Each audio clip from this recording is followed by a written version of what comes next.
صحیح بخاری 447 حدیث نبی صلی اللہ علیہ وآلہ وسلم قال قال النبی صلی اللہ علیہ وسلم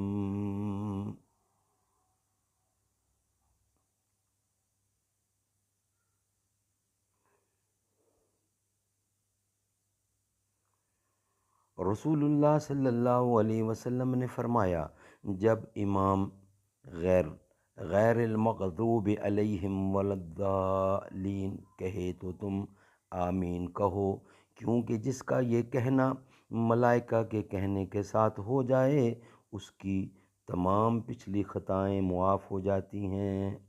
صحیح بخاری 4475۔ اللہ تعالیٰ حضور کی ایک ایک بات کو حکم سمجھتے ہوئے اس پہ عمل کرے۔ اللہ تعالیٰ ہمارے لیے آسانیاں پیدا فرمائے۔ صلی اللہ تعالیٰ علی خیر خلقہ محمد وعلی آلہ واصحابہ وآل بیتہ وذریاتہ وازواجہ ومطہراتہ اجمعین برحمتک یا ارحم الراحمین۔